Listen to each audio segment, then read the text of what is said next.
Showtime. Wake up. Wake up. Showtime. Showtime. Wake up. Oh, I have to get the weed whacker out tomorrow. Well, Ronbo's here and Kathy's here. Kathy was the first one in the door. Either that or Ron shoved her in the door. So how is everyone tonight? Goddamn weather. They're forecasting snow for tomorrow. I'm like, you gotta be fucking kidding me. We usually don't have snow until around Thanksgiving.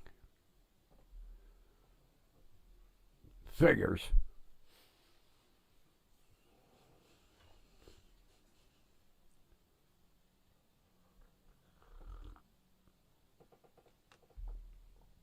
If it does snow, I hope it hits out in Mayfield. Out in the snow belt.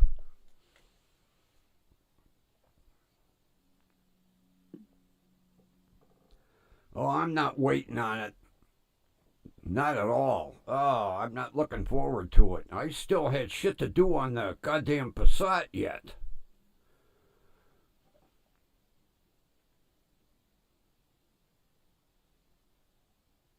I have to get at least one set of fog lights wired. Because I need the extra light. I decided to run up to Dollar Tree and half the lights along the freeway access ramps were out. And I just remembered the drawback to the green lights. They're not really bright enough. So I've got to get at least that 12-inch, although it's green, that 12-inch green fog lamp bar wired up so that I have a little extra light on the road.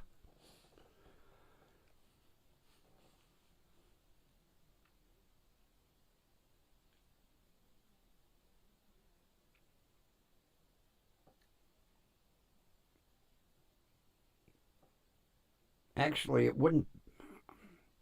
It would be cold, but all I have to do really is run one wire from inside the car along the top of the fender and then down through the grill. I'll have to see what I can pre-wire in the house. I'll have to do some measuring. Okay, ground wire 18 inches long, power wire 40 inches long. I need just a little more light.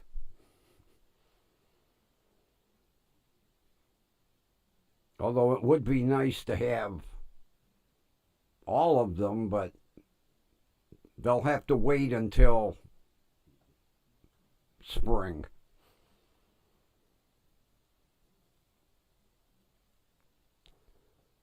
Because that green 12-inch LED bar is bright. So if I aim it to hit like maybe 8 to 10 feet out past the bumper on the road, it'll give me a little more light. Not that I drive at night that much, but night, Cleveland. 5 o'clock, dark. Actually, it was about 5:30, but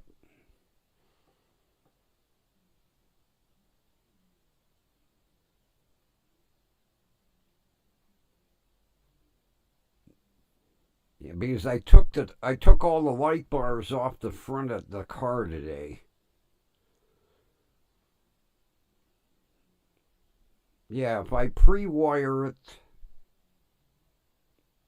in the house, and then all it's a matter of two connections.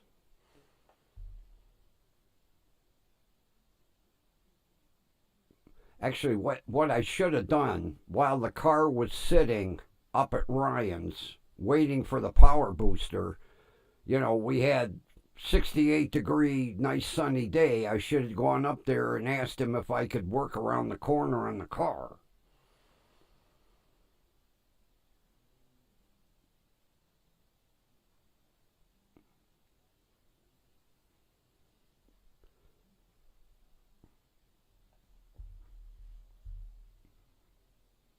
And then, I haven't been at Dollar Tree in about, I'll say 3.5 months. Now, previously, I had been in there on a regular basis, so I knew where everything was. I walk in the store today, I can't find shit. They're in the midst of doing a reset. Oh my God. I couldn't find half the stuff I was looking for. Finally, I spotted one of the girls that has been there for quite a long time. I handed her my list. I said, I can't find this stuff. She goes, good luck. I probably won't be able to find it either.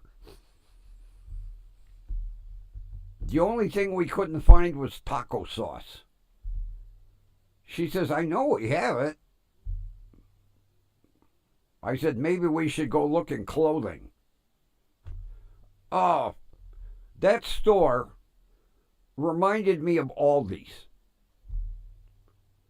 Because I never saw a store like Aldi's where if there's an empty spot, they put merchandise there.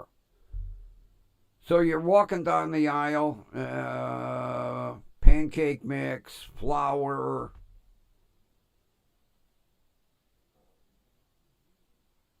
Charmin, laundry detergent, candy bars.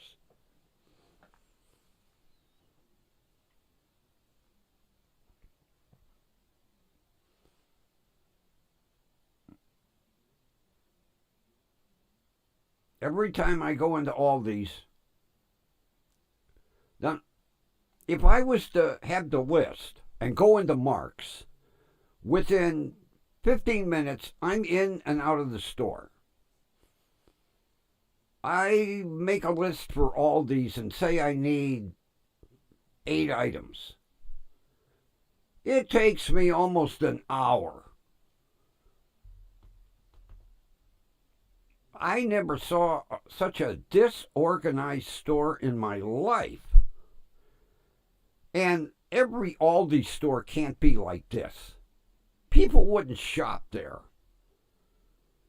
When you go into a store, you want to know where to find things. And if you shop there on a regular basis, halfway down aisle 7 is Campbell's soup. Not at Aldi's, right?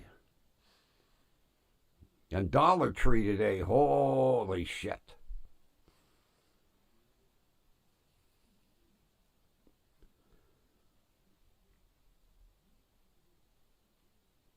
I needed those metal burner covers. And the last time I was at Dollar Tree, they had a huge selection. Different patterns, different colors. So I find this nice, like powder blue with flowers. Flowers, yeah. I need 2 sets. You think I could find a one to match? I had to go with wine bottles. Although they're just, to cover up the burners, it just, I would have liked something different than wine bottles.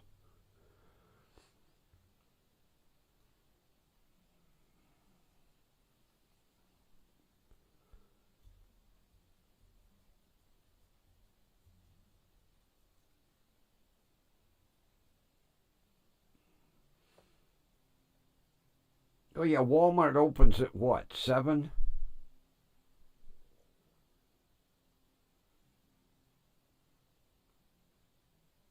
Although the Walmart superstores, I think, are open 24 hours. I don't know. I don't go to Walmart. I hate going down the steel yard. When you drive into the lot, you feel like you're driving into, some murder scene from the first 48.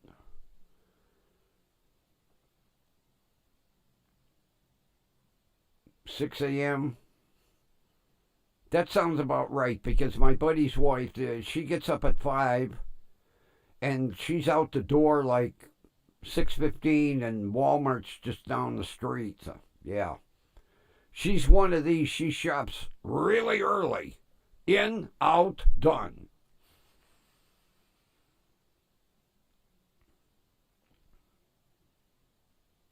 I just don't like where the Walmart is. And I don't like the one on Brook Park Road because you can't get in and you can't get out. The way they've got the traffic lanes set up there, it's a disaster. So you go down to the one at Steel Yard and you look like you're driving into some, alleyway that you'd see in a mafia movie. A bunch of guys on the roof with machine guns.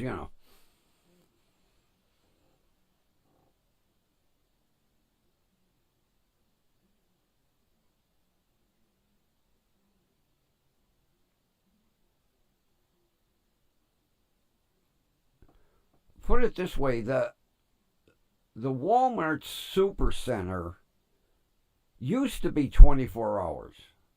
I don't know.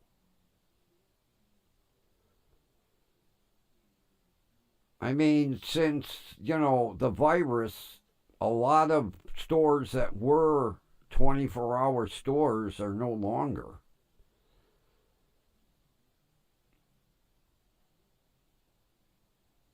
I'm pretty sure Walgreens is still 24 hours, though.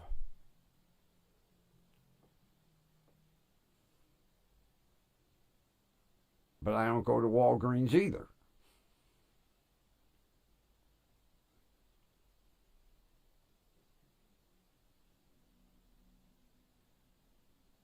Oh, oh, oh, oh, oh, oh. Kathy. Oh, pay attention.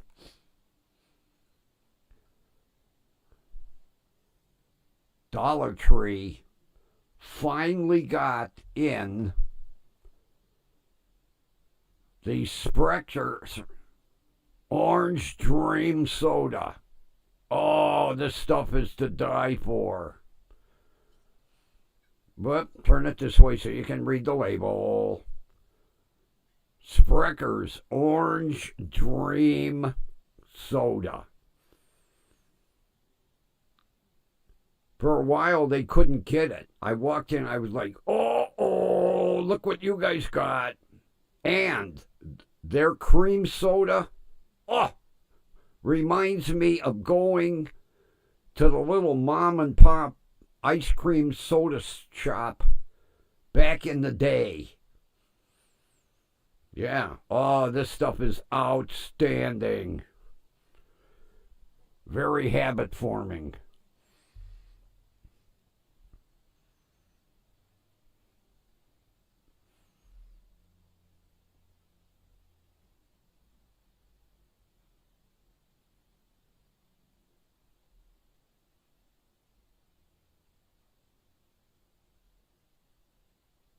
I'm trying to think if they make root beer. No.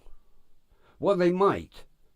But Dollar Tree only carries the Sprecher's orange cream and cream soda. Root beer, they IBC. IBC tastes somewhat like Dad's. Close. Nothing. I'll tell you what, there isn't a root beer out there that beats Dad's root beer. And it's sad that the only place that I can get Dad's root beer is at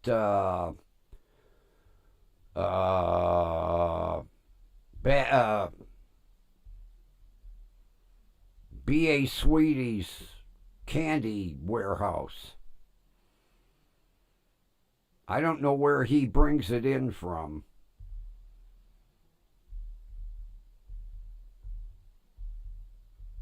I remember back in the day, every place sold Dad's root beer.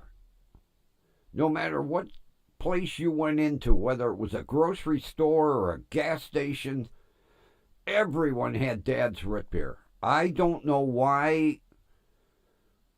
I don't know if it lost its popularity or there's stuff that by the time you realize it, I don't know, maybe they got sold out, maybe they went, well, they couldn't go out of business if they're still making it. Although, it's like RC Cola. They don't want to pay for the shelf space. So, you go in the store and Coke has a 40-foot aisle of Coke products. And then Pepsi has a 40-foot aisle of products. And then RC Cola has a 4-foot end cap.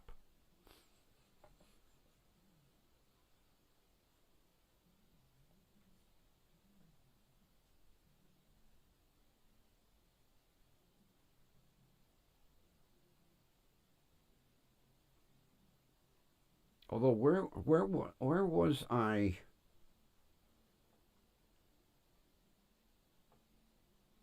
Oh, yeah. You know what's interesting? Dean's. Dean's Dairy used to be big here. Well, Dean's Dairy didn't want to pay for the shelf space. So, nobody has Dean's. I'm walking through Family Dollar, and what do I see in the cooler? Dean's French onion chip dip. Now, Kathy, my loyalty goes to Lawson's. If I got a taste for chip dip, any port in a storm. But Dean's also makes dill dip. So the next time I go into Family Dollar, I'm going to ask the manager if it's on their order form. And if it is, I'm going to ask him if he can bring dill dip in.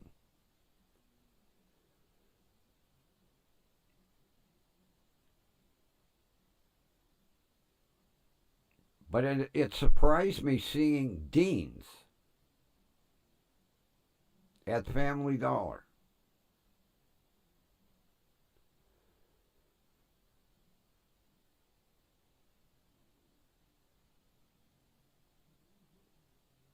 Or just call Dean's Dairy Direct and ask them, hey, can you ship some dill dip to my Family Dollar? Since they carry your product.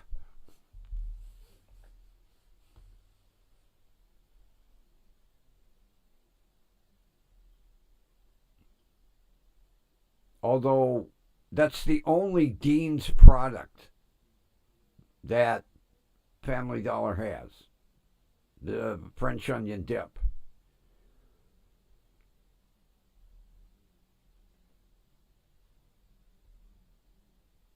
Well, I found out about it from my cousin up in Rhode Island. She was just raving about Dean's dill dip. I was like, oh boy, okay, because I like dill dip. I couldn't find it. Nowhere. I'm, Aldi's, no. Save-A-Lot, no. Even Gigantic Eaglet. So I called Dean's Dairy. And the guy said, you ain't going to find any in northeastern Ohio. I says, why? He said, nobody wants to pay for the shelf space. He says, our products are discounted the way they are. We can't afford to be paying $300-$400 a month for, 4 foot of shelf space or 10 foot or whatever. That's what it boils down to. The stores are like, you want to put your product in here? Pay us.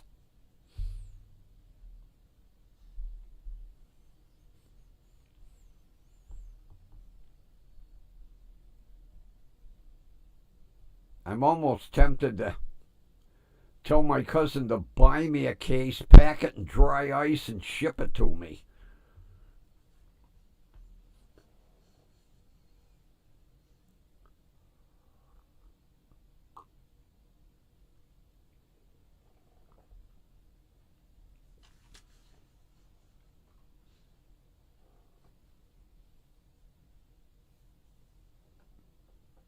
Because I remember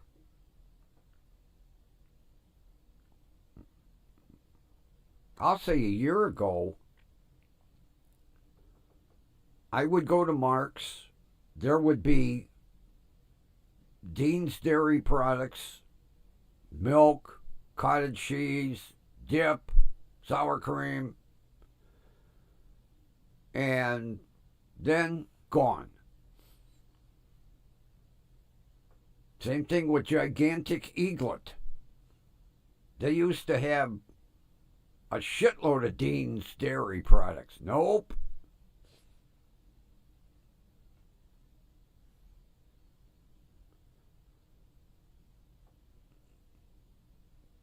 Evidently, I don't know. Do you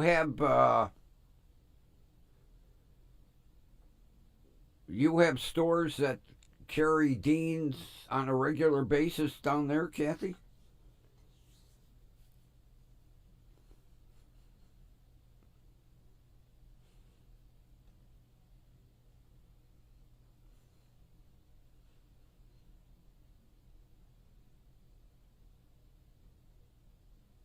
Because basically, if you could find dill dip down there, I'll pay you to send me some.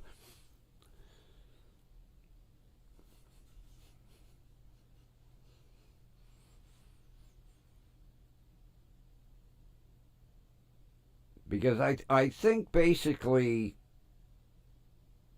even if it would be on the order form, I think they like my Family Dollar. I think it would have to be more than like one case for one store. I'm going to ask him. Because, like I told the guy from Dean's Dairy, I said, your commercials were running on a regular basis. And he said, where? I said, Cleveland. I said, the Dean's commercial would come on something like, we now have 2 new partners to our French onion dip. dill dip and fiesta dip or something. And I go looking for it and find out that you can't even get the shit.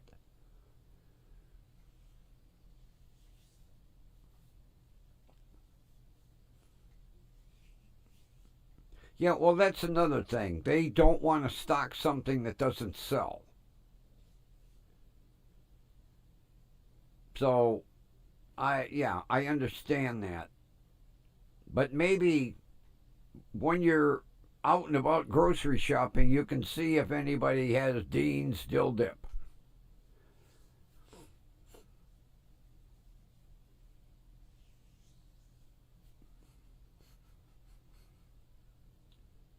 Although I should just go up to Circle K and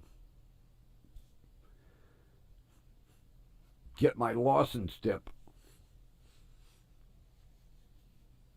I've been laying off the chips and the dip and stuff. Got to get the old cholesterol on a normal.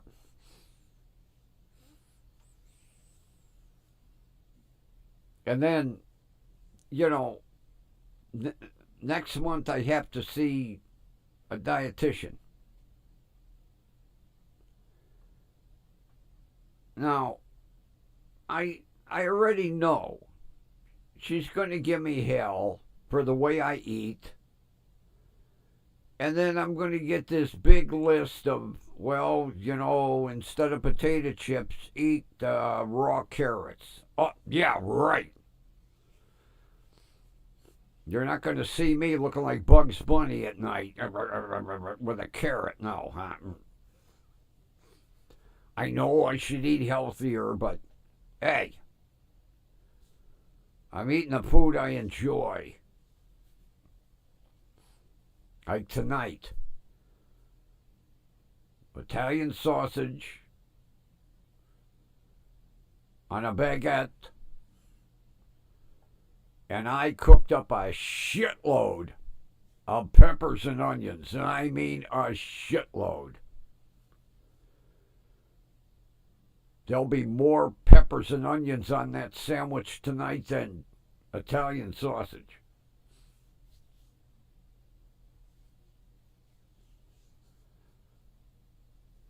And then, I know she's going to say, well, you can't be eating late at night. You should be eating like at 4:30 in the afternoon. What? If I eat dinner at 4:30 in the afternoon, by the time I go to bed, my stomach's going to feel like my throat was slashed. I know it's a bad habit, but it's a habit that I got into when I was working for the hospital, and I can't break that habit.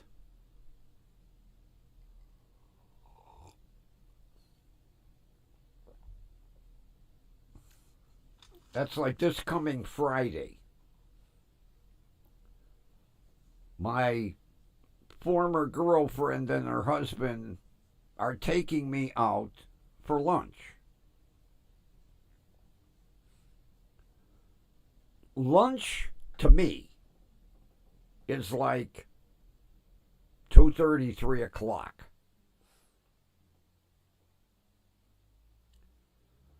She says, we want to get there before the lunch rush starts. I said, yeah. How about 11:30? 11:30? I'm just having my third cup of coffee at 11:30.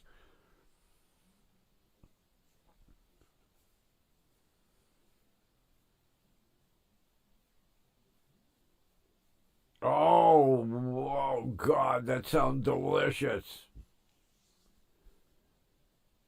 Good old Polish kielbasa sauerkraut bread dump. I have not had bread dumplings since my grandmother passed away. Oh, my word.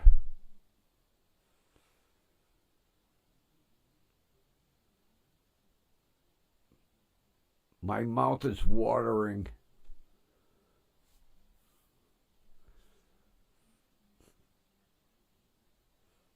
How did you do the kielbasa? Did you put it in like a crock pot and let it slow simmer all day so that the kielbasa gets impermeated with the sauerkraut juice? That's the way I do my Hungarian sausage. I put about maybe an inch and a half of sauerkraut in the bottom of the crock. Then I put the Hungarian sausage in and then pack the top with the rest of the jar of sauerkraut. And I put it on about noon so that after the show, dinner is ready. And I mean really ready. It's the only way to do it. You slow cook it, and that sauerkraut juice just works its way into the kielbasa. Oh. Matter of fact, I have to get some spare ribs. I love spare ribs in sauerkraut. I love them. My grandmother used to put a layer of sauerkraut, lay a whole rack of spare ribs, and then smother the top with sauerkraut and put it in the oven and slow bake it. And when it comes out, the bones, you can just pick all the bones out. Is it really? Yeah, they're saying after midnight, we're supposed to start with rain and then turn to sleet. And then in the morning, there's supposed to be snow. Whoopee.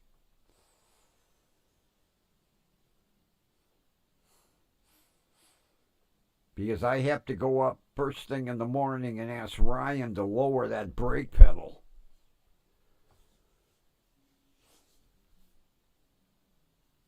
It's just a little too high. I'm not used to picking my foot up to set my foot on the brake. I'm used to just going toe tapping from accelerator to brake.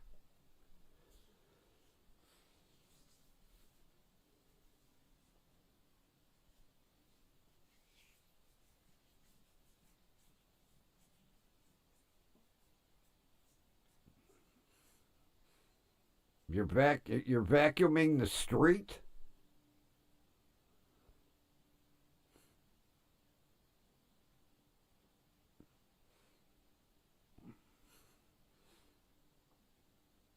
Ron's vacuum is coming down the sucking up everything. Coming down the street, big 1,000-foot extension cord.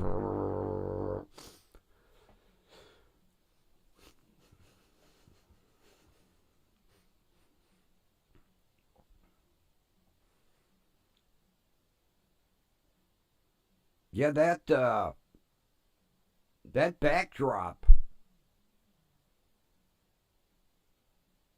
was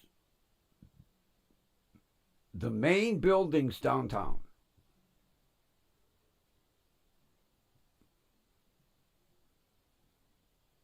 And the good old Terminal Tower / Tower City.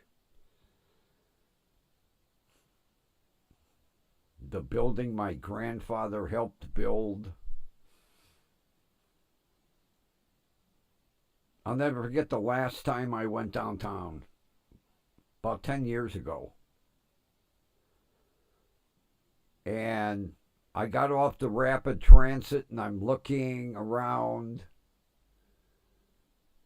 And this guy walks up to me and he goes, "Did you lose something?" I said, "No, I'm looking at the girders and the I-beams." He said, "Why?" I said, well, it's possible my grandfather installed one of these. He went, yeah, and? Never mind, you don't get it. I have a little personal pride walking in this building knowing my grandfather's hands were on some of the I-beams.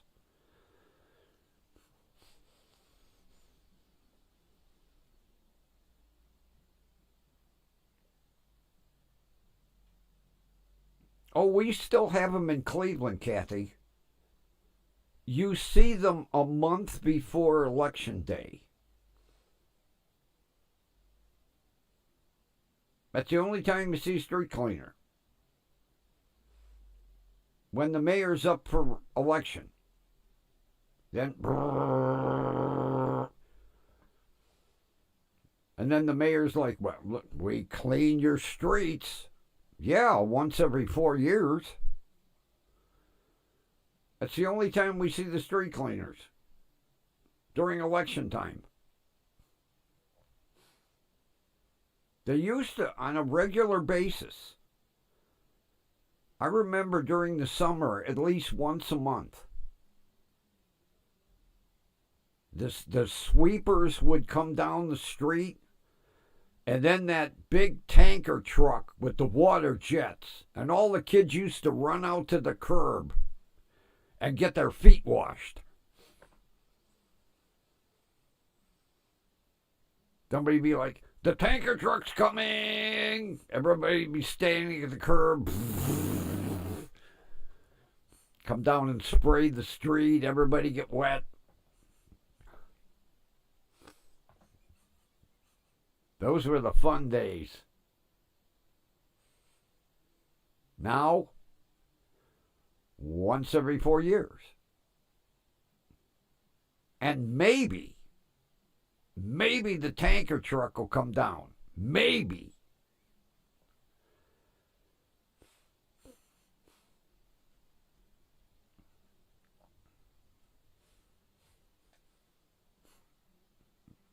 Well, what did you order?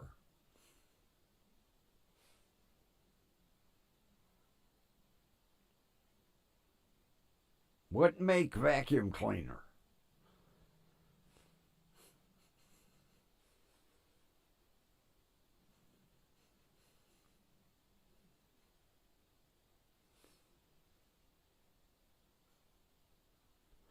I know it ain't a dirt devil because those things are all plastic. You can pick the son of a bitch up with your pinky finger. It made it very easy for me to put it in the trash. Oh, I hated that piece of crap. Dirt Devil used to be a hell of a product. Not anymore.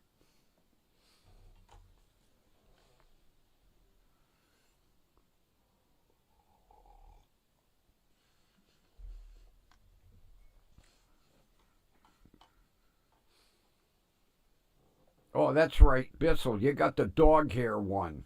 That's the one that's got the bigger motor in it. For super suction.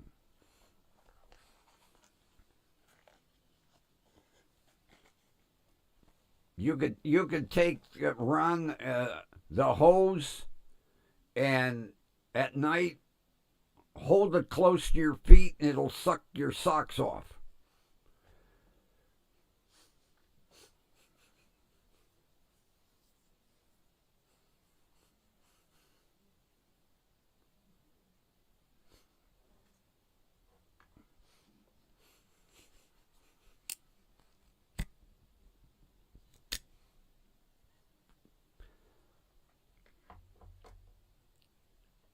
If you want to get off the beaten path, like me when I'm YouTube surfing, I come across this interesting YouTube channel. It's an 18-year-old Vietnamese girl who has the most beautiful complexion on earth. Oh my God. Every now and then she'll get close to the camera and, the most gorgeous complexion I have ever seen on a girl. Oh my God. She has 3 or 4 YouTube channels. The one I'm watching is by B.I. Mechanic Forge, Forge. All of her websites start with B.I. Maybe that's her name, By. Because she has By Mechanic Girl and By Repair Girl, By Camping Girl. And she has this little repair shop. And she repairs everything and anything. Well, if you watch By Mechanic Forge, she does car restorations. Now, we're not talking her restoring a 1929 Hupmobile. She finds these abandoned vehicles in Vietnam, and like the one car, she gave it a liquid overhaul, sanded it down, painted over the dents, good at engine repair. And what shocked me, this little repair shop she got is about the size of a 1-car garage. And she does a lot of her work outside. Well, a guy in a big frickin' delivery truck stopped and needed a tire changed. Now, she looks like this little pixie that's about maybe 5'2" at the most, changing a fucking truck tire by herself. And using tools that they would have used back in the 40s. And it was amazing to watch her take that bad tire off the truck, get the spare down, put the spare on the truck, put in them big lug nuts. I don't know what she made. But she had this 1999 Mazda 626 that she bought out of a field, some farmer. So she brings this car back to her shop and she does the mechanical work. And then she does the shitty body work. And she's painting it outside. So we know even an Earl Scheib paint job would have been better. It looked presentable. And like I say, it ran because she got the engine running and she did the brakes. And, I mean, very talented young girl. She repairs everything. Everything and anything. The one of her YouTube channels, she does bicycles and little motor scooters. And so she gets done with this Mazda. And the car looks like lipstick on a pig. So this guy comes along, looks it over, and buys it.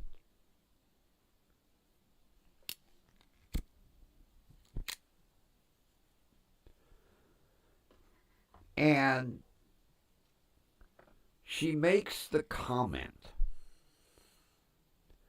She sold it for 20 million dong. That's their currency, dong. D-O-N-G. 20 million dong.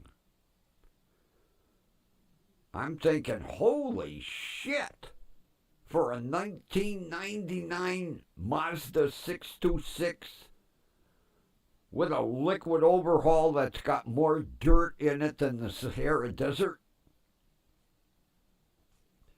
So for the hell of it, I did the money conversion. 20 million dong in U.S. money is $760.34.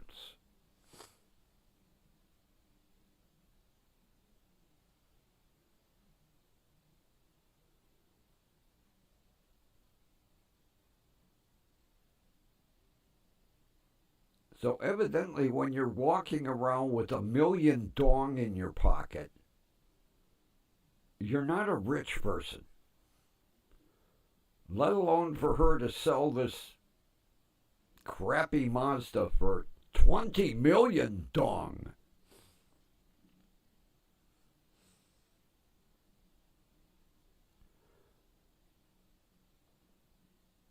I wasn't aware the conversion rate was that low. Although I should have known better, but yeah, she was all happy. I sold it for 20 million dong. I was like, whoa. Until I did the conversion. Although $700 for that piece of shit was a lot of money.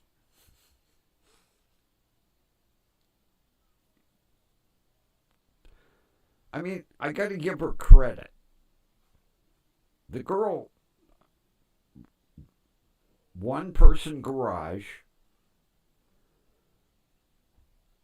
and will repair anything.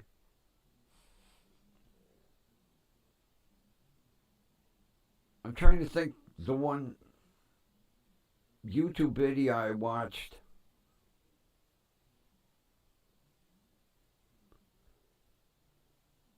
Oh, this farmer found several machetes while he was plowing. And these things were rusted to shit. And he brings them to her. You know, you fix. She like, When she got done, these machetes looked like brand fucking new.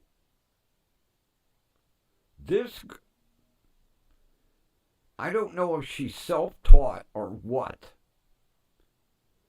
but it's hilarious watching. I mean, we kind of take that shit for granted, like me. I mean, I've got all kinds of new tools, and my tools are all up to date. I've got impact guns and stuff. And then you watch this girl in Vietnam working with tools I would have thrown out 40 years ago.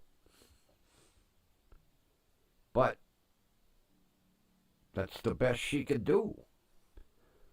But with them them shitty tools, the girl is pretty good. She rebuilt a couple of bicycles that really looked nice when she got done. Stripped them all down to bare frame. And one video I watched, a farmer come in with this goofy farm truck. And it broke a gear in the rear end. And it was amazing watching her pull the axles out and drop that big fucking pumpkin out of the rear end all by herself, strip it down bare, order the gears that broke, rebuilt it, and it was perfect when she got done. Yeah, right, Kathy, it's all about the end result.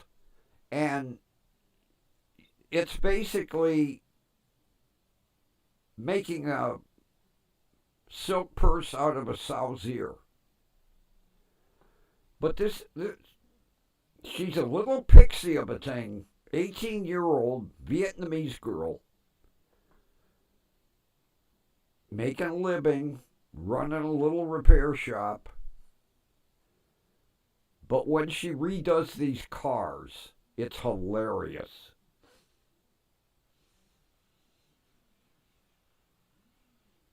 Matter of fact, the Mazda, after she painted it, to make it look better, she went over budget and clear coated it.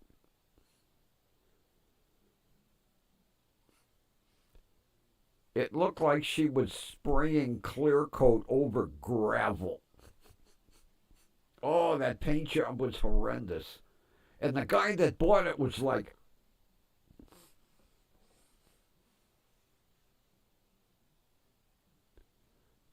of course, everybody's riding motor scooters, you know. He pulls up in a motor scooter and drives off with a Mazda.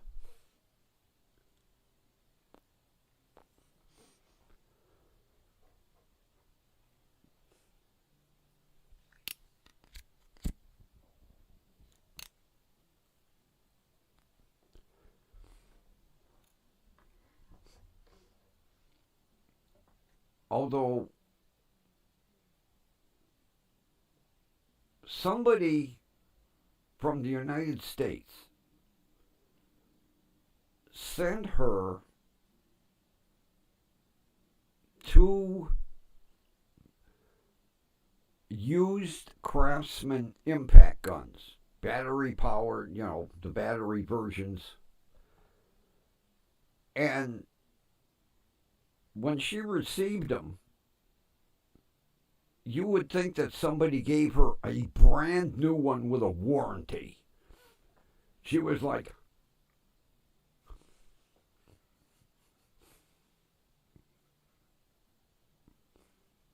but I'll tell you, that girl,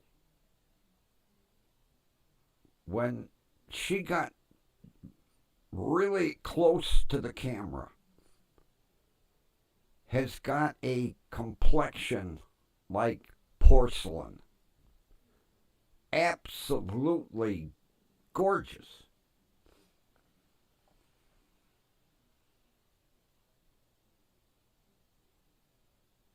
I mean, not like, you know, American teenagers with acne. Oh, her just absolutely, her, I'll tell you what, her complexion looks like a baby's ass. Absolutely gorgeous.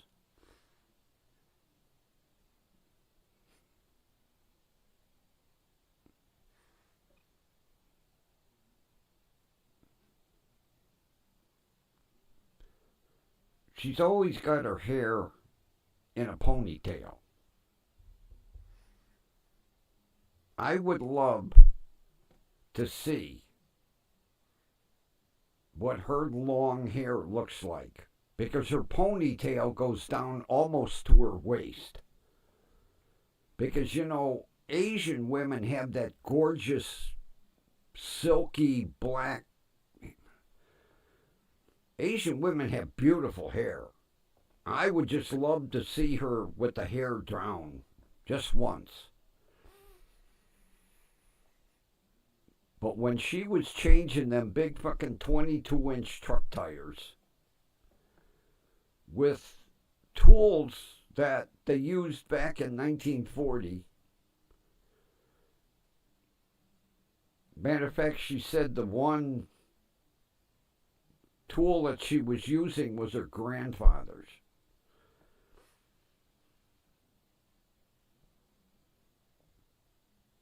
But little hole in the wall shop down like an alley road.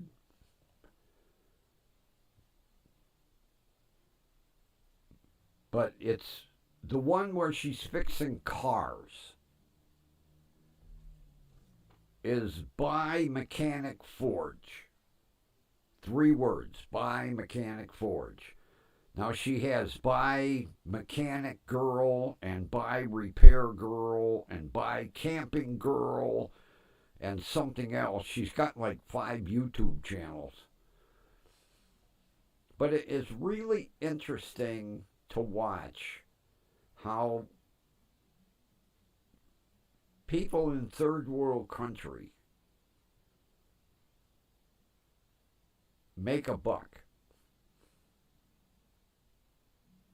I mean, she owns the shop, independent owner. I give her that credit.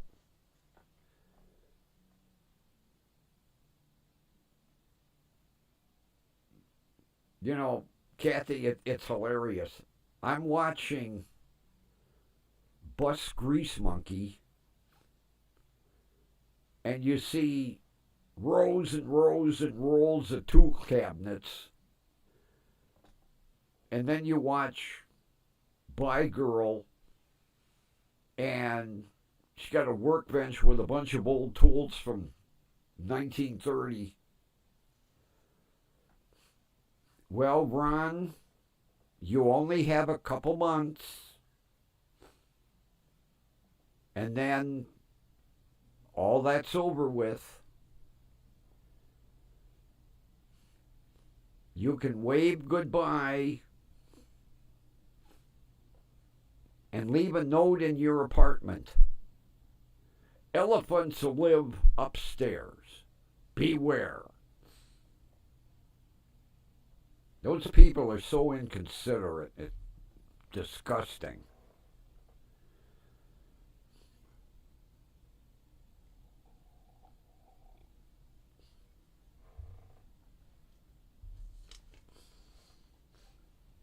Although be thankful they're not up there clog dancing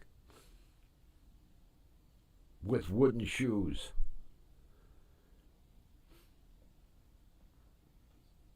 Or doing river dance.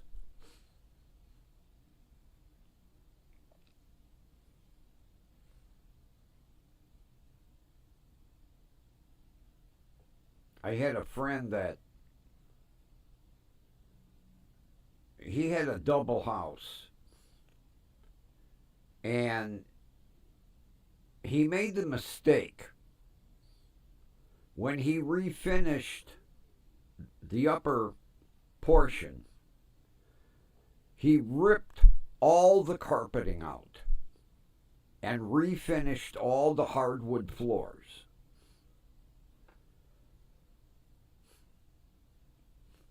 So he rented to a young girl. She She was a law clerk for some attorney in Cleveland. And he swore when she came home at night, she was wearing wooden shoes. And she didn't care how much fucking noise she made. He said she wore them goddamn shoes up until bedtime. Clomp, clomp, clomp, clomp. I said, well, you were the one that tore all the carpeting out.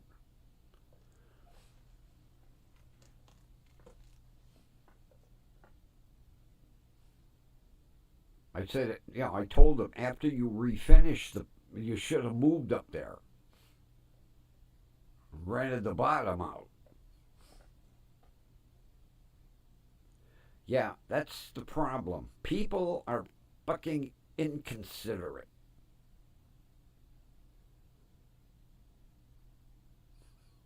I'm sure they know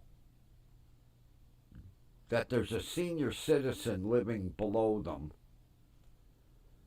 They don't give a shit. And as goofy as people are, you don't dare say anything to them.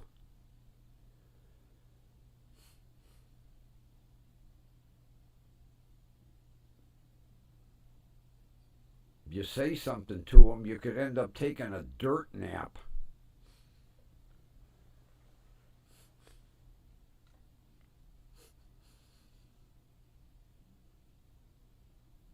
But you only got, what, 4.5 months? And then you're away from it, Ron.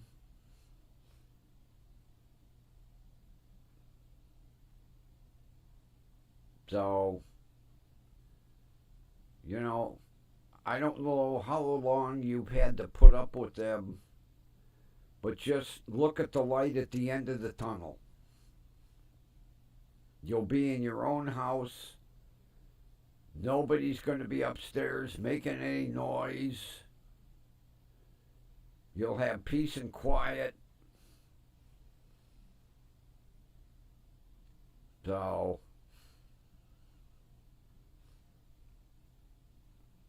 just look at it that way. Count the days to silence.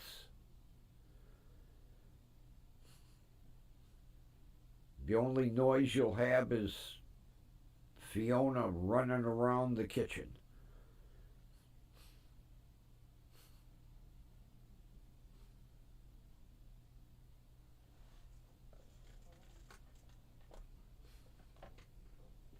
Yeah, Kathy, but you're a rarity. You were raised to be considerate of other people.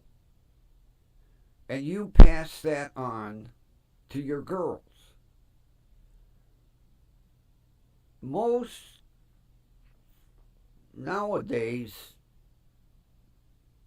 they were raised to be inconsiderate, and they raise their kids to be inconsiderate.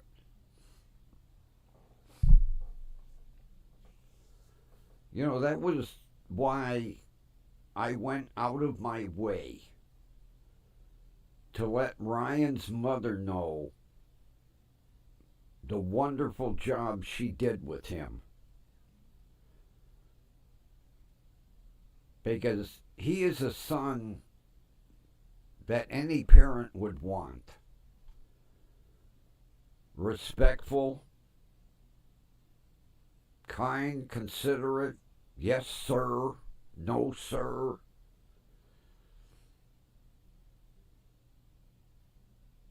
First time he called me sir, I went, that was my father.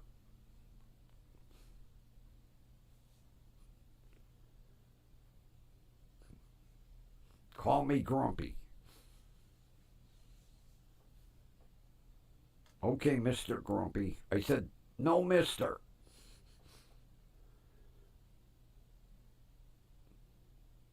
That's the way he is.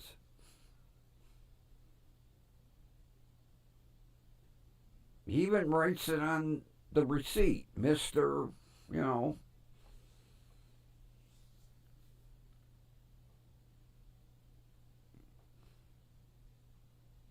I mean, not. I'm sure his mother gets a lot of compliments,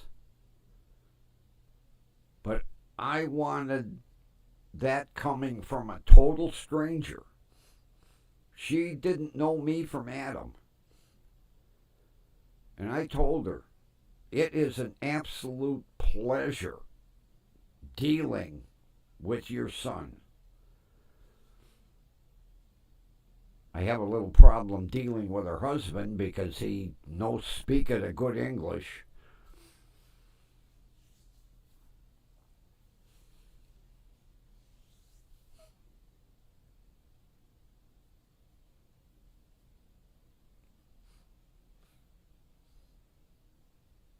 But extremely polite young man, which is a rarity today.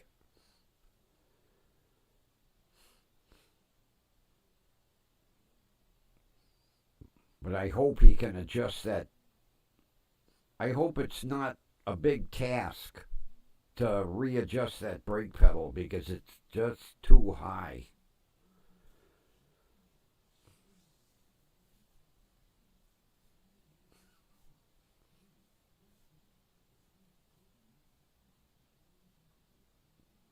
I even raised the steering wheel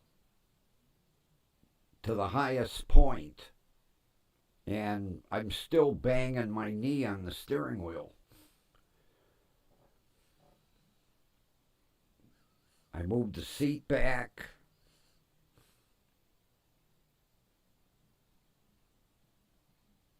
It's just very uncomfortable.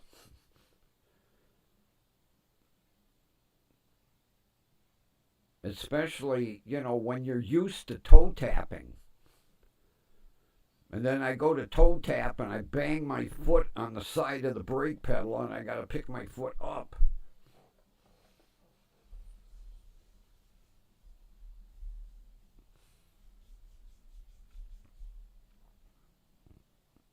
I would think it would be an easy because there's a threaded rod and a lock nut.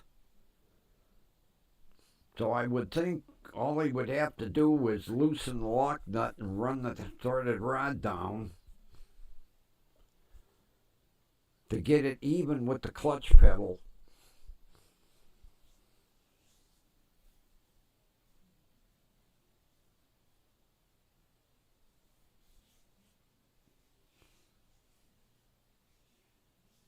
Let's hope when I get there that one of the bays is empty.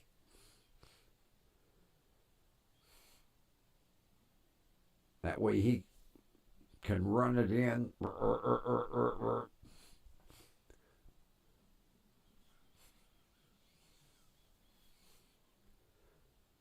I bought him a gift.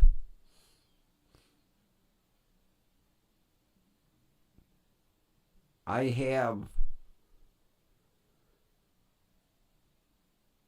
it's a mirror that has a dash cam built into it, and then it has a backup cam. And you can put a memory card in it if you want to, like most of the truckers do. They have a dash cam that records. So every time the car has been in there, he plays with it. He loves it. So I ordered him one. I got a deal off of Temu, Black Friday special. So as soon as it gets in, I'm going to tell him, here, you like my backup dash cam mirror so well, here. Because it's a nice rear view mirror to begin with. It's bigger than the regular one. And when you put it in reverse, it automatically turns the backup camera on. And that's basically how I back up in the driveway. I line the backup camera up with the center of my driveway and back straight in. And then if I wanted to, while I'm driving, I could film the traffic in front of me. But he just thought that was the neatest thing.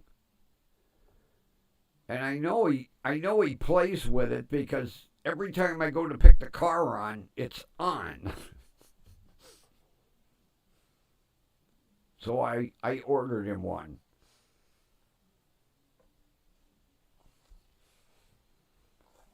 Probably the only gift a customer ever give him.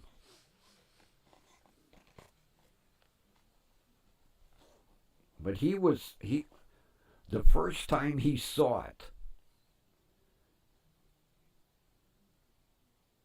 he was like, "Is that a dash cam built into a rearview mirror?" I said, "Yeah, and it's a backup camera too." He said, "Really?" I said, "Get in." I put it in reverse. Up pops the camera. And it's got green, yellow, and red marker bars. So that as you back up, you get in the yellow zone and then into the red zone, time to stop. He was amazed. He was like, "Whoa, that is cool." And like I say, when I went to pick the car up Friday, it was on. So I know he was playing with it. So I ordered him one of his own. Hey, the kid is worth spending $25 on. Matter of fact, it's the same one that I have. Right here's my luck. It was regularly 87, marked down to 40. I was like, ooh. Now it's 87, marked down to 25. So I ordered it.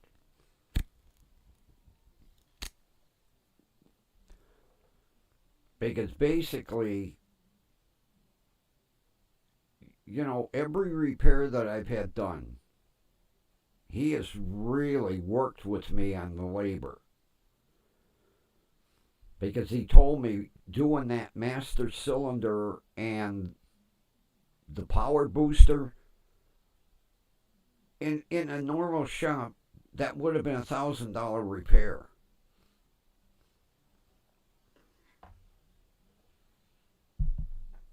So I figure, he takes care of the old man. He likes my toy. So I ordered him one.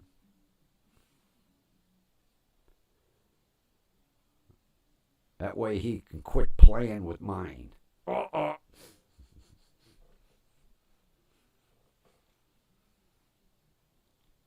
Because when he opens it, I'll tell him, "Ryan, you don't even need to read the instructions. You've been playing with mine so long, you know how it works."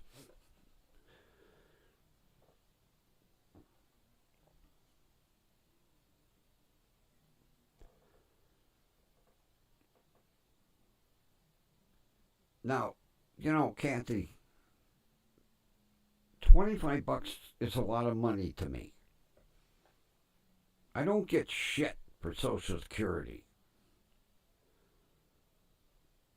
But when somebody goes out of their way to treat me right and give me the breaks that he has given me as far as labor rate, the kid was worth $25.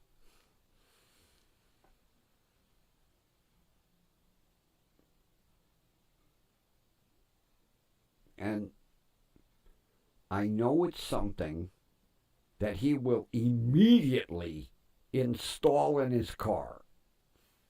It's not going to be something. I guarantee it will be in his car the day I give it to him. Because he is so enthralled with mine. You would think it was some really modern technology, right from NASA.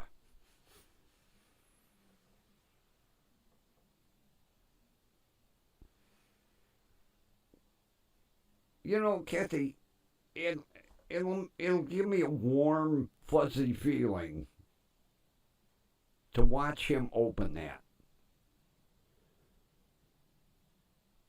Because I know it's something he probably wouldn't buy for himself. I guarantee he'd say, "Oh, I'll get one someday." Oh no, I could guarantee after work, when they shut the shop down, he'll have his car in the shop installing that. And then he'll show it to all his friends. Look at this.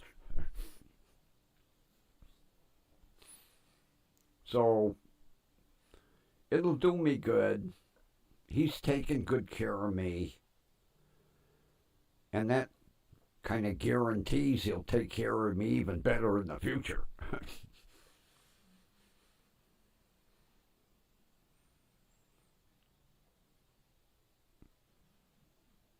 Like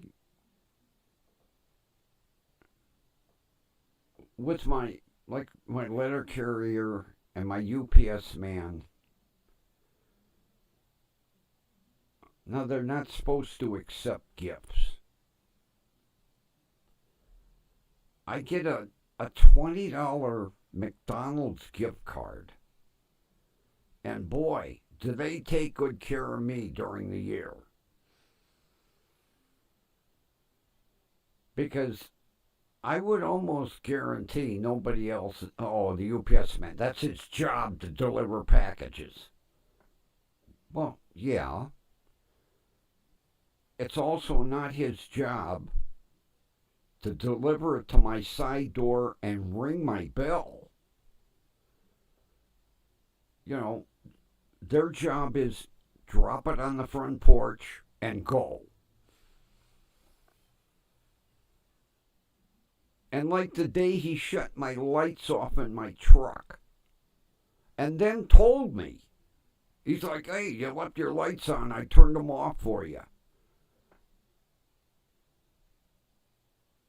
I was shocked. I was like, "Really?"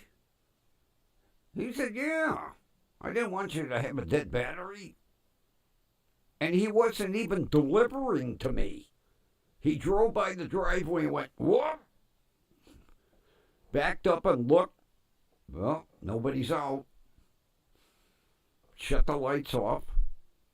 And then rang the bell. I said to him, "I'm not expecting a package." He went, "Oh, you left your lights on. I shut them off for you." I was like, holy shit.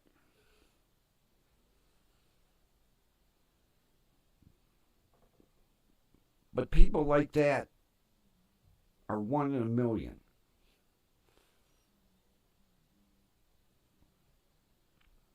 Now, since I have that new FedEx Pixie, Caitlin, I'll take care of her too.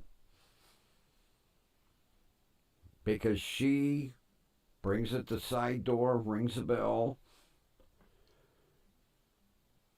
And Jasmine, my letter carrier, she is just over the moon, man. Although I loved it the day she went, "Is this for you?" I said, "What?" It says Grumpy Vulture Productions. Yep, that's for me. Okay, here you go.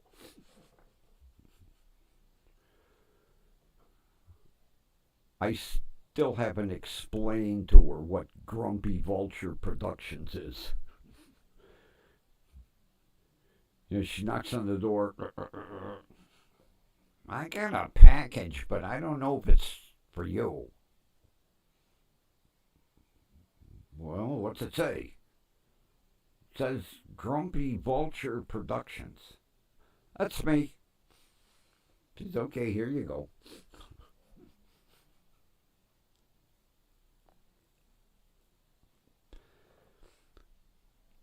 Kathy, the letter carrier I had before Jasmine,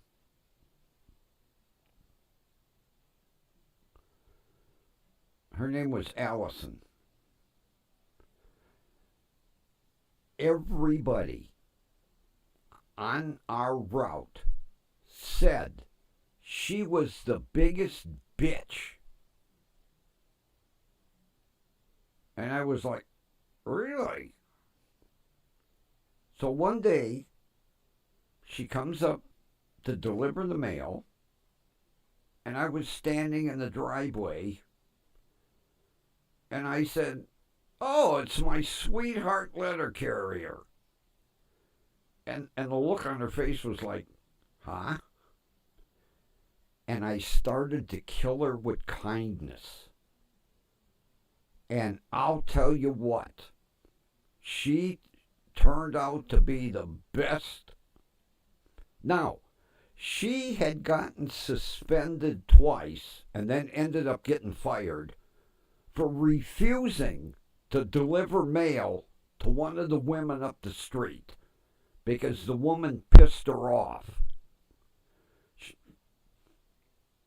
She was wonderful with me. We would laugh and joke, but everybody said, oh, what a bitch. I learned that years ago. You could take Godzilla and kill Godzilla with kindness, and Godzilla will be your friend. And when I said, oh, my sweetheart letter carrier, she stopped in her tracks. Huh? Nobody calls me that. And the best part was, I gave her a McDonald's gift card. She started to cry. She said, no one has ever been this nice to me. Hey, you take good care of me. Why not?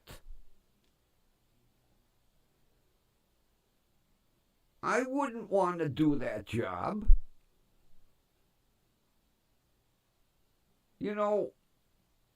There's no such thing with the post office as a snow day. They're out there, minus 25 chill factor. You're getting your mail every day.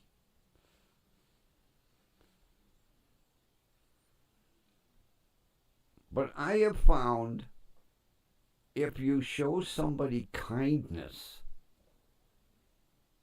it's going to come back to you threefold. And Allison was amazing. And when Jasmine took over the route, she knew the whole story, with Allison, because they were friends.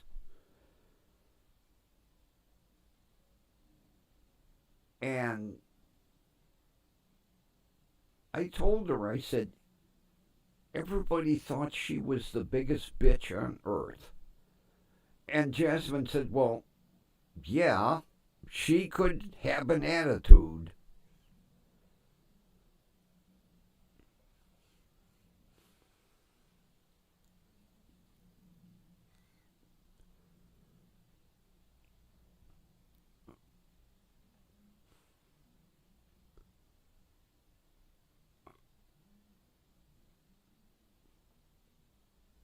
Jasmine has a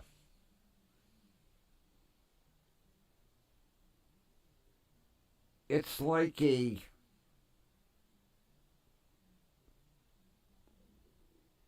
real heavy, thick cloth. Remember they back in the day they had the leather.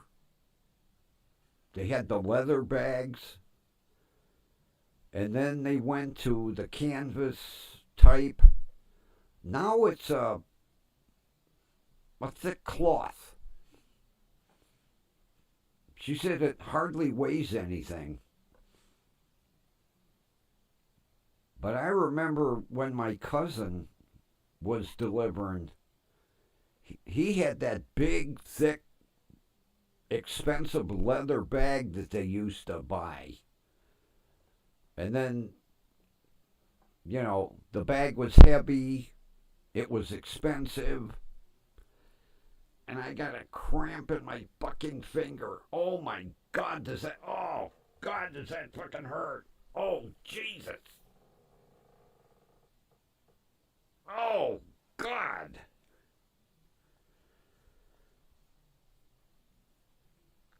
Holy shit.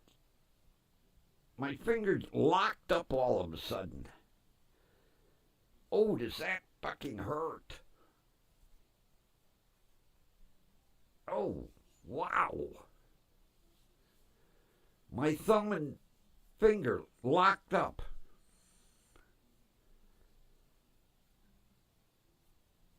God, I haven't had that happen in ages. Oh, Jesus. Oh, God, it hurts to move them. Oh, all of a sudden it just locked. Like that. Oh.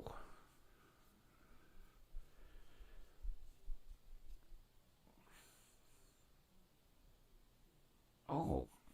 Thank God it's not my right hand.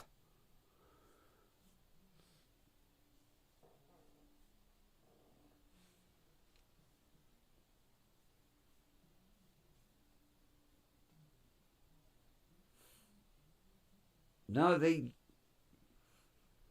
she doesn't have anything like that.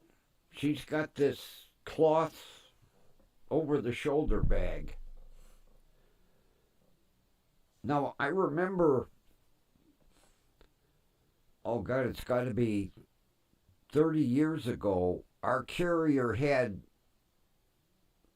it was like a three-wheeler, and the mail bags hung on this three-wheeler. And then after he retired, I never saw anybody using that three-wheeler.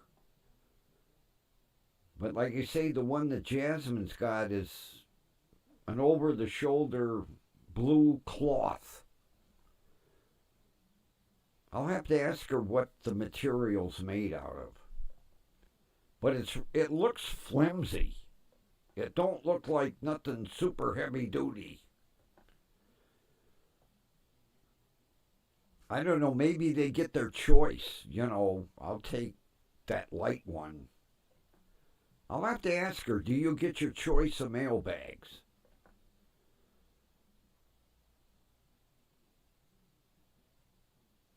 Because I know when Mary Ann's boyfriend retired, he gave me his pith helmet.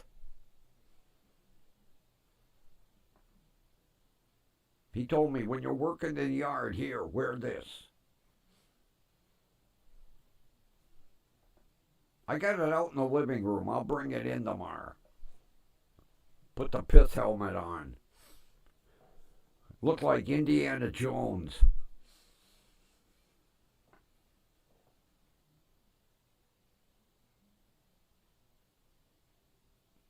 Because I think they buy a lot of their stuff. I think they have to buy their uniform. If I remember right, they get a clothing allowance but it's a real pittance. You know, like it's enough to buy one shirt, one pair of slacks, one pair of shoes. And then anything you want, you have to buy it yourself.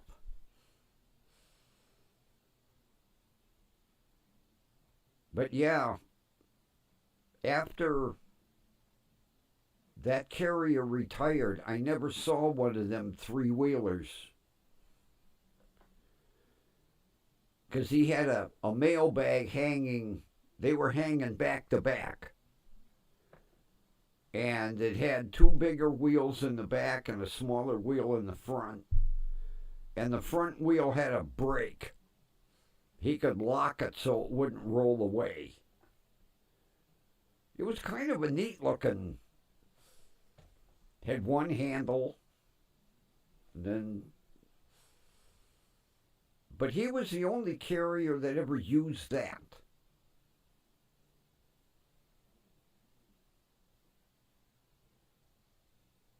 I guess I'll ask Jasmine, can you still get that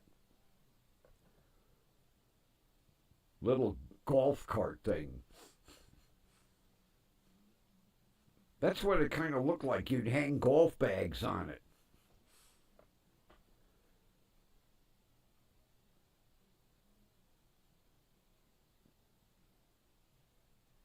It's amazing over the years how many different letter carriers we've had.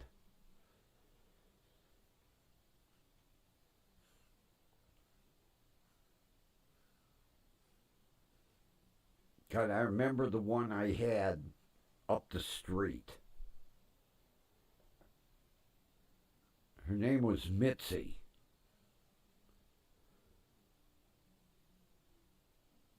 She looked like she was about 13 years old. She was 23, but looked 13.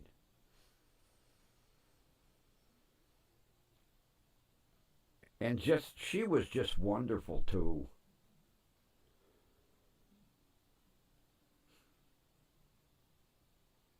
But I make, I make friends with my letter carriers. And like my UPS man, because he's had this route easily 20 years. Easily.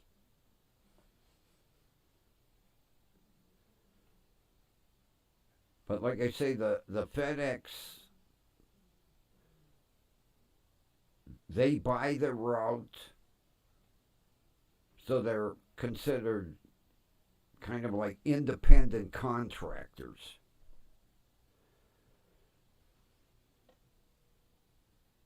But Caitlin is doing a hell of a job compared to what I had before.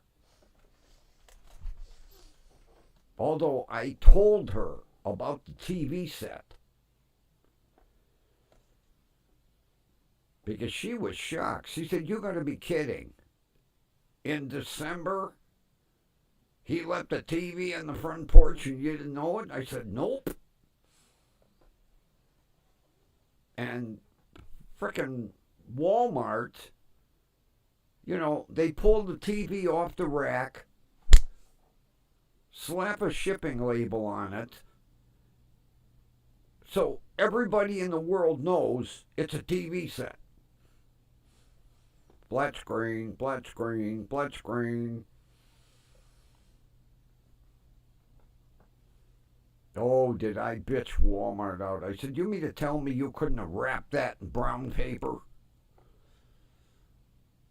"Well, we're not supposed to."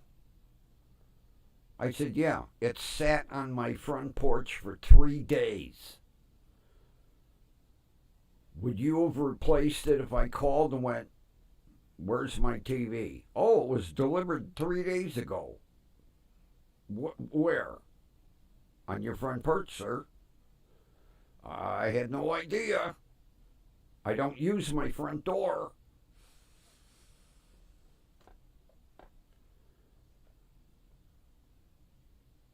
I mean, I had a mail chute. You know, the only time I would basically open the front door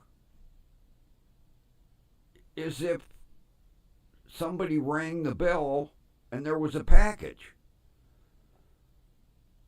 Otherwise, I'd open the mail chute, grab my mail, because I had a curtain over my door had 3 little square windows in it. Now, what would have taken for that FedEx driver to push a button?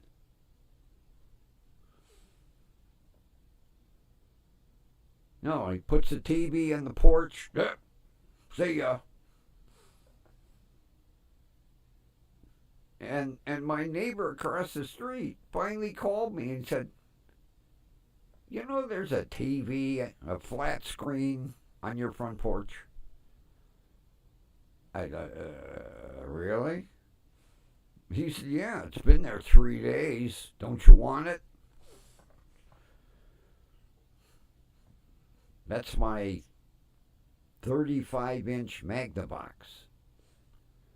That's still going strong. No.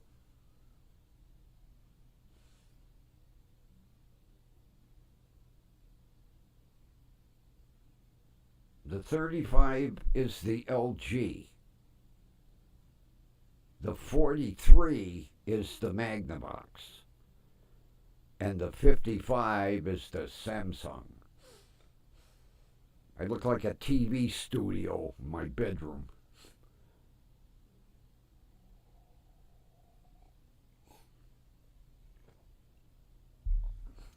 Oh, Kathy, you'll love this.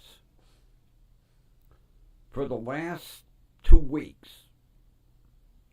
for some strange reason, Boots has been sleeping upstairs in my son's room. Well, yesterday afternoon, he decided to come back down.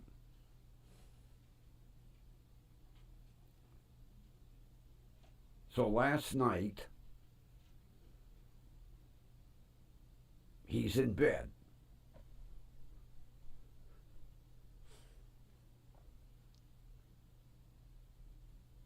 I guess he must have missed me, because he woke me up about 6 times between midnight and 6 o'clock this morning.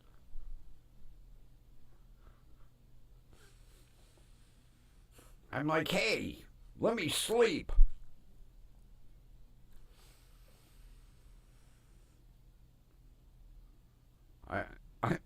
I'm laying there this morning when he woke me up at 6 going, I guess you missed sleeping here, didn't you, bed hog? He was right up against me. But like every 2 hours, I'm like, hey, put the claws in.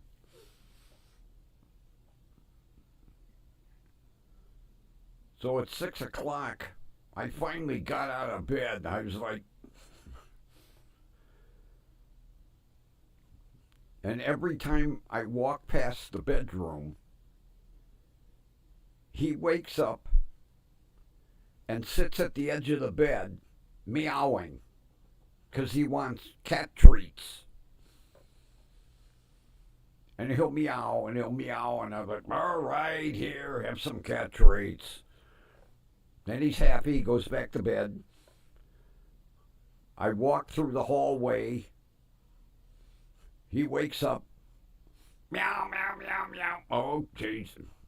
Talk about somebody that has me trained. He will not stop meowing until I give him a couple of cat treats. I'm like, go back to sleep already.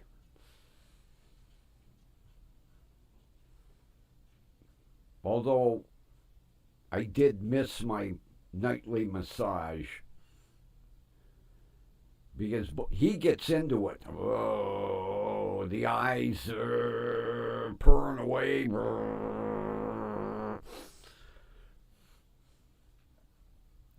I think he woke me up like at 2, 3:30, about 4:15, and then 6 o'clock. Finally, I got up and he said, that's it. I guess you're not going to let me sleep till 8. My buddy. Been in the bed all day. But I don't know why he went up there. He went up one day because I even asked my kid, I said, where's my cat? He's sleeping under the cat playhouse. I was like, oh, okay. Here's his delectables.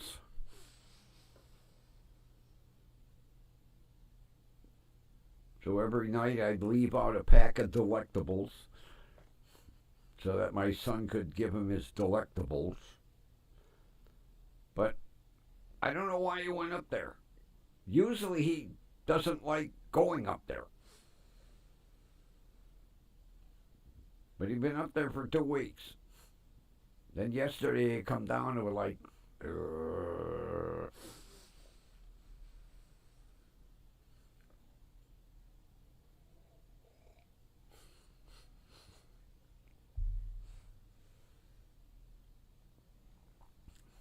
I forgot to look. Where do they make this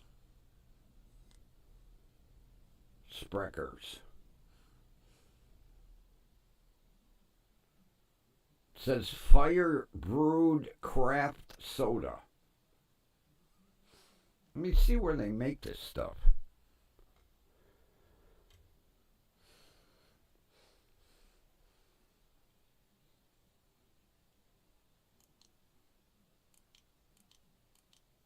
Yep, wrong switch.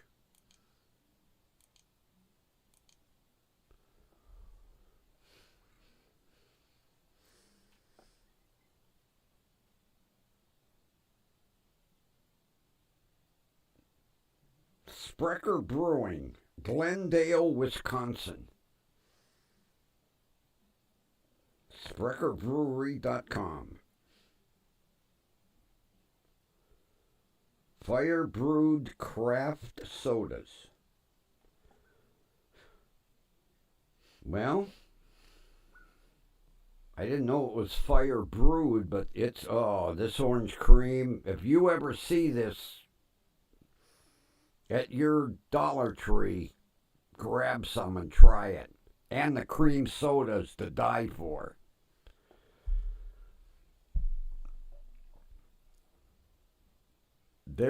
Their cream soda reminds me of cream soda that I had back when I was a little kid. And so does this. It reminds me of when the soda jerk would mix it up with the, the carbonated water and give it a shot of seltzer water and stir it up. Back in the days with soda jerks. Oh, I miss those. Of course, bottled pop ruined. Literally ruined that whole thing. Where you could go in and a soda jerk would make you the drink you wanted. Orange fizz, or they even mixed up root beer and had all the fountains, little soda water, little carbonated water, stir.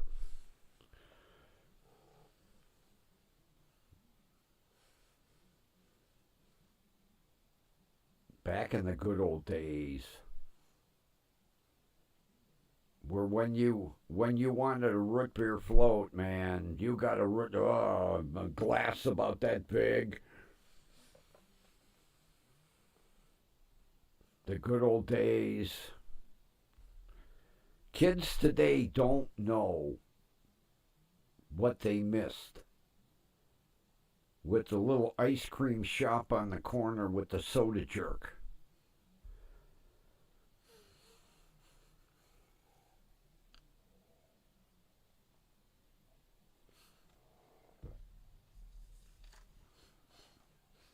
There was no such thing as open a bottle and pour it over ice. If you wanted an orange cream soda, he mixed it right up for you. Here you go. That'll be a nickel. What? Awful expensive.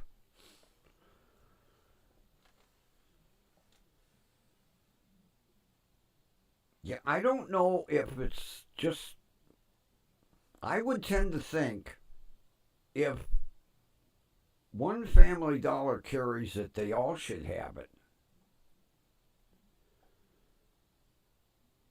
I don't know if they have localized stuff, but if you see this label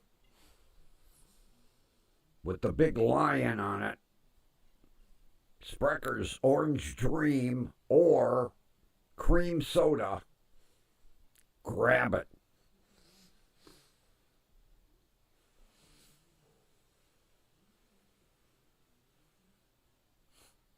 I don't know why they don't have Sprecker's root beer. I'm sure they make it. Matter of fact, I'm going to go on their website. Their website's right here. Hold on. Hold on.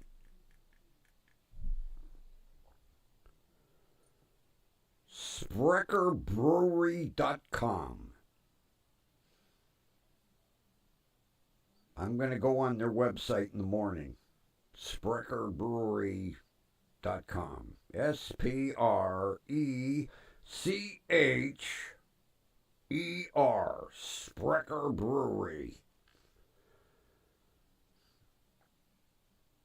I would tend to think they make a root beer, but Family Dollar don't carry that root beer. They carry IBC.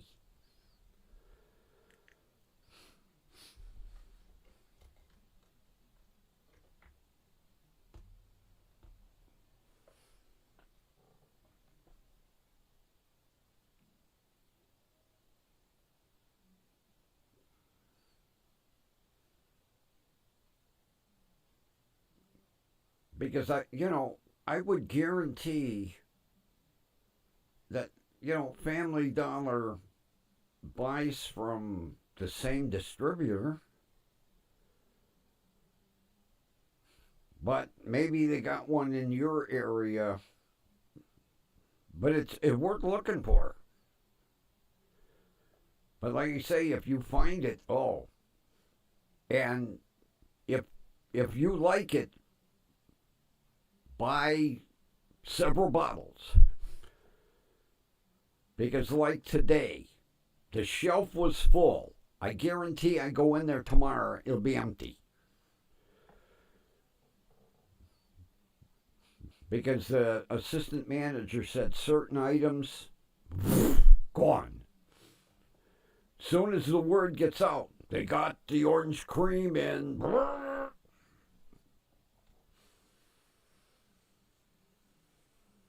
Because there was I'm not big on iced coffee, and I can't remember what brand it was,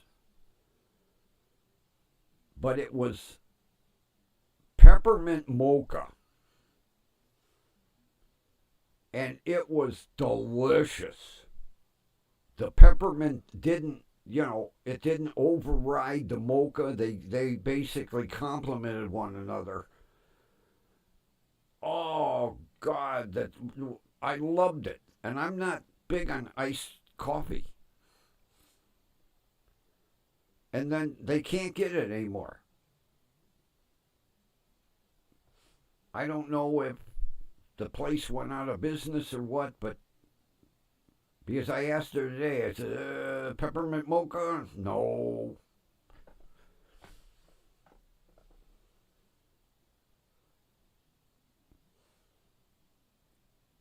And typical. I wish I would have saved a can. But I didn't. But if you see it at your Dollar Tree, what I would suggest, try it immediately. Take it home, cool it, chill it, put it over ice, however you drink it. If you like it, go right back. Because I know that big frickin' shelf full will be empty tomorrow. I should have bought more, but I don't have enough room in my little refrigerator. And I don't like having stuff sitting around. Except if it's 2 liters of Seagram's ginger ale. Like when I had 40 of them in the corner.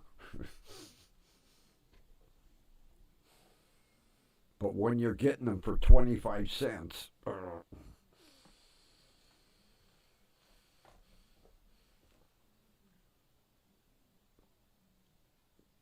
I'm hoping that with the holidays coming up, that Mark's gets a deal on Seagram's again, so I can stock up.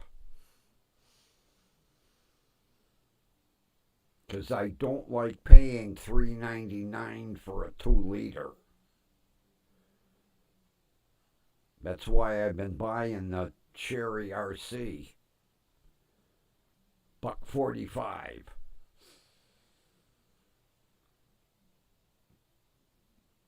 And what's amazing, they no sooner fill that 4-foot end cap and you see RC in everybody's carts. I think they're buying it because it's cheap.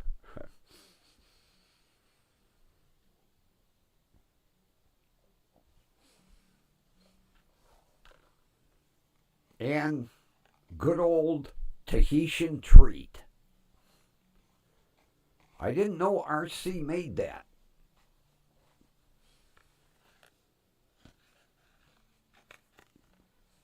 Because the one day the girl behind me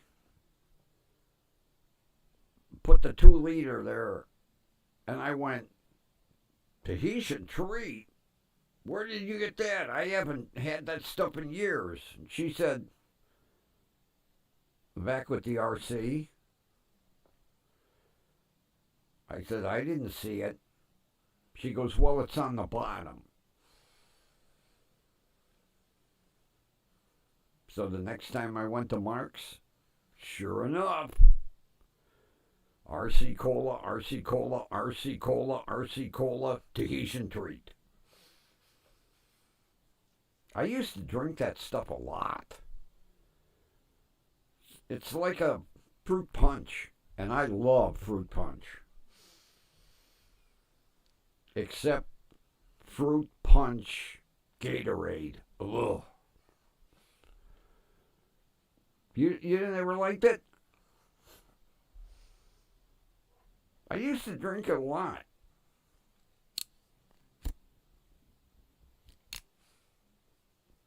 But then after a while, it got hard to find. So matter of fact, I went from Tahitian treat to Dr. Pepper. And I drank Dr. Pepper for quite a while. And then I just lost my taste for it.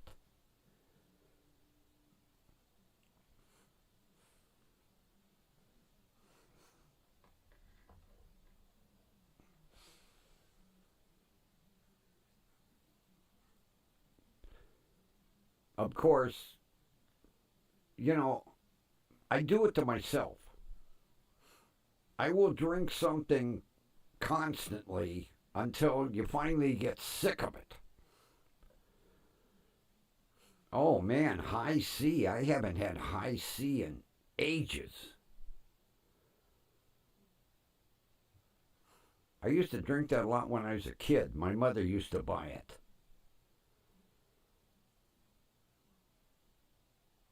I didn't know they still made it.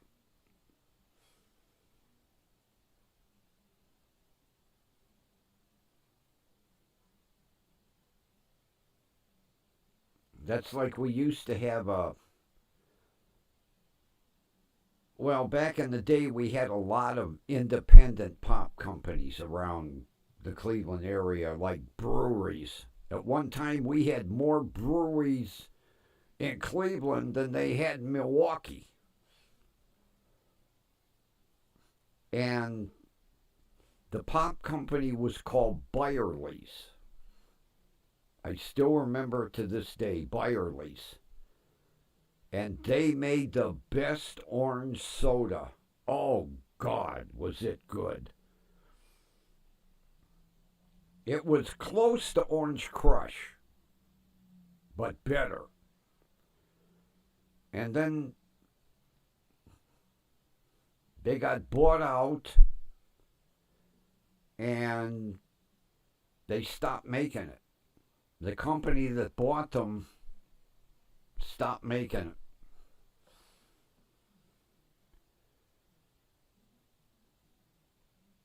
Which was like a lot of the little independents. They'd get bought out or they'd get run out of business. But it was amazing how many breweries we had, how many independent pop companies we had.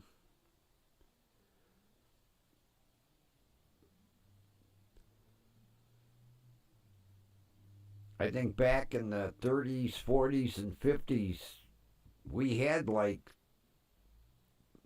20 different breweries in Cleveland. Like Carling. My uncle was head brewmaster for Carling when they were on the east side. Then they closed the brewery here. And you hardly see Carlings except over in England.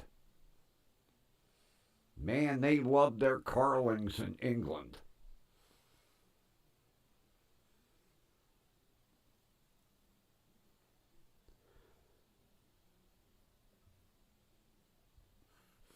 Mabel, Black Label, Carling Black Label beer. And Duquesne, the champagne of bottled beers.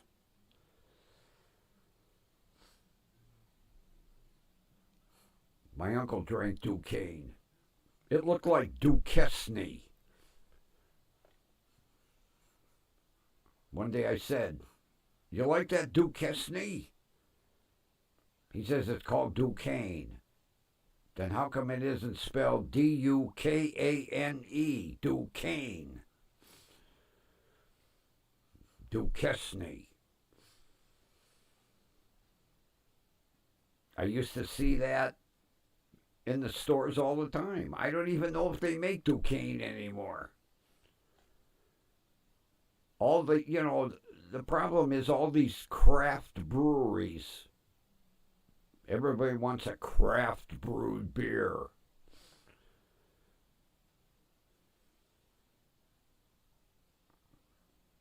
When I started drinking legally, I drank Old Vienna. I loved that beer. And then the brewery went out of business. I used to get it by the case. Old Vienna. Matter of fact, I was the only one at the delicatessen that drank it. She goes, "You better not stick me with a case. Nobody drinks this shit." "I will, don't worry. Order me another one." Then I come in one day and she went, I got bad news for you. What's that? Old Vienna went out of business.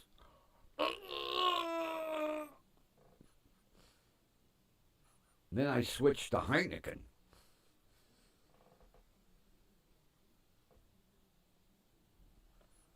And still drink it to this day.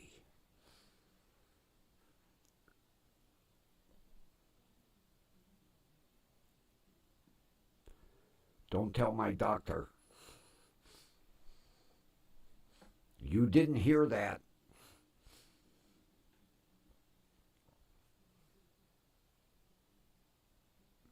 I drink one a day.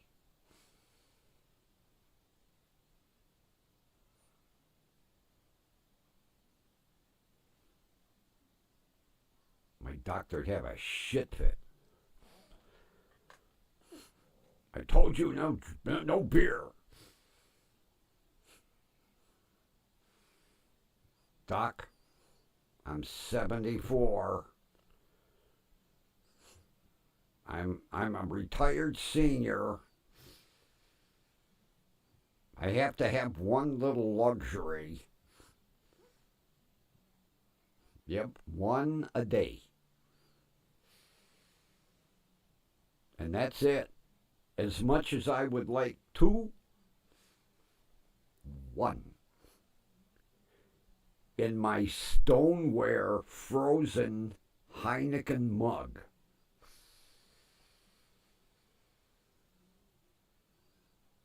I put it in the freezer when I get done with it. Then, out of the freezer it comes. Nice frosty stone, and it's stoneware.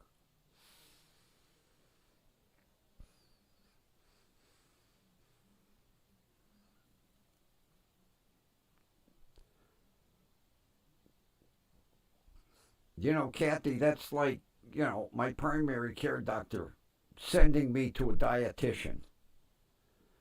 Now, I know she's going to give me hell about everything I eat. Oh, Italian sausage, no, too much salt in it. Hungarian sausage, oh, too much salt in it. Sauerkraut, no, too much salt in it. What am I going to eat? Crackers? Unsalted?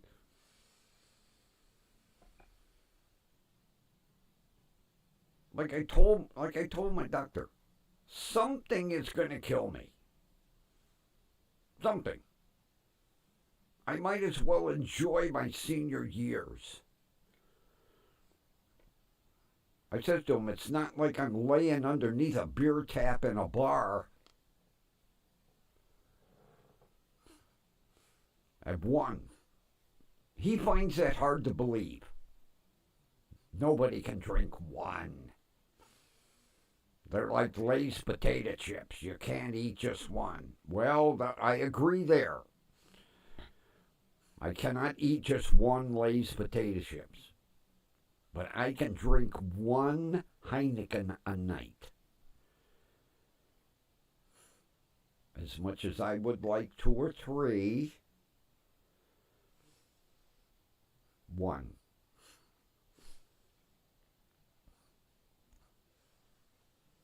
You know, Kathy, I could see if I was 30 and the doctor saying, well, your arteries are going to clog and you got to watch your diet.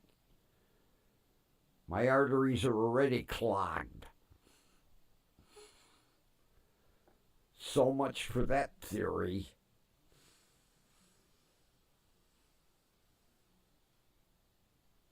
That's like my grandfather used to love. He drank Ballantine ale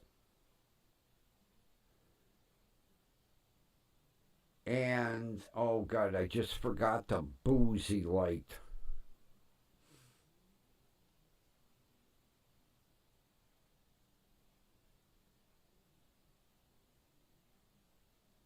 Oh shit, I forgot the alcoholic beverage he liked.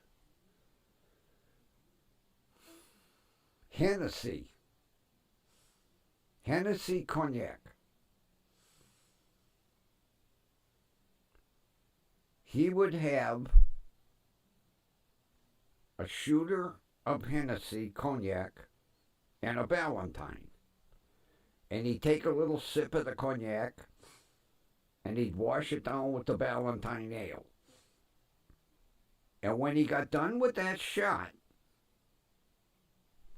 cork went back in the bottle went on the shelf. When he got done with that Ballantine ale, every night, one shot glass, one beer. And his doctor raised hell with him.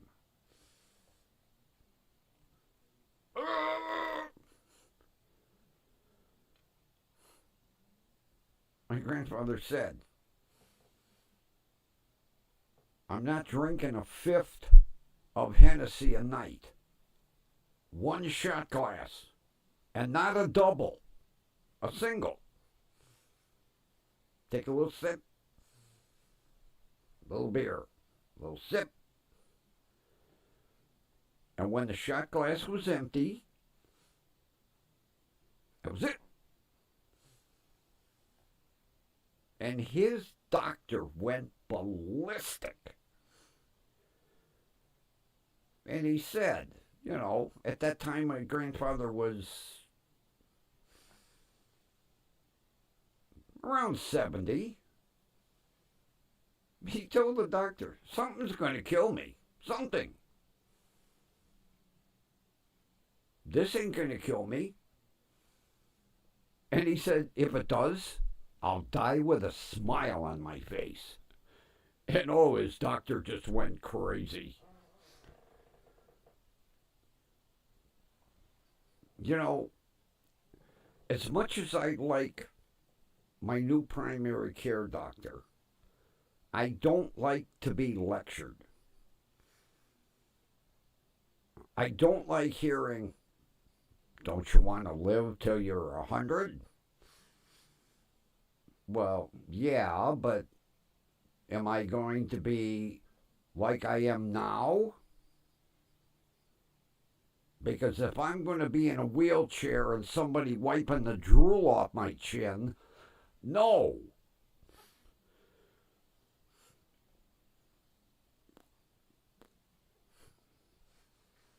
And like I say, it's one.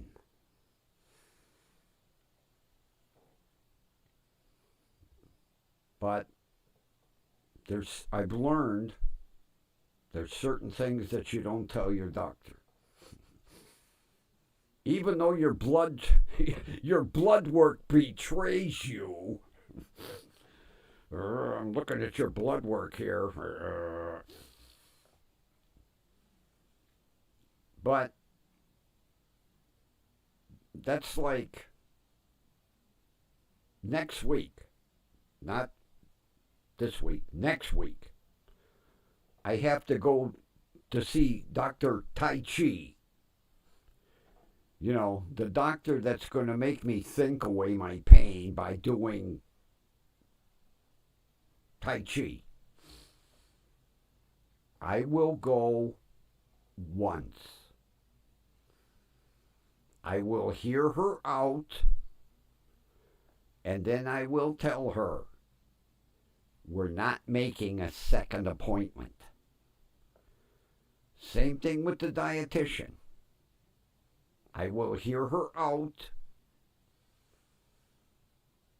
because my doctor will say, did you go see the dietitian? Why, yes.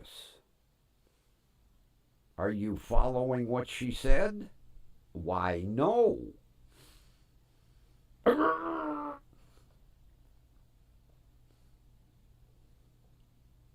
Because evidently, Kathy, he didn't understand me on my first visit when I told him, don't lecture me. I don't want to hear it. I don't like doctors that preach.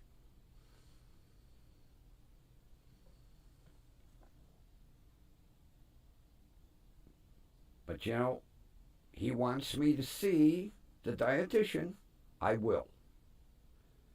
My oncologist wants me to go to Dr. Tai Chi. I will. That's it.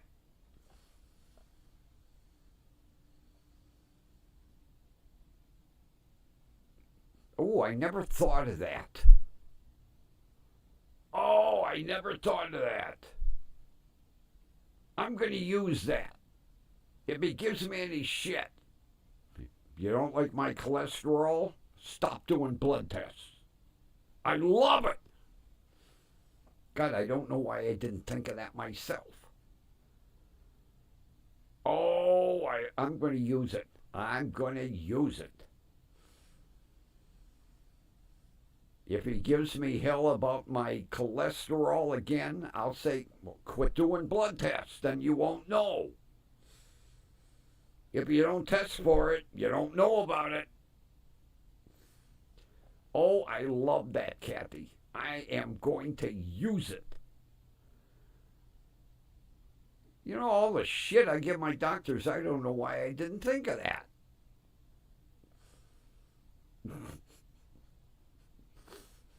I like it. And speaking of that, I have some Italian sausage calling my name. So I think we're going to call it a night. If I can find the music. Here we go.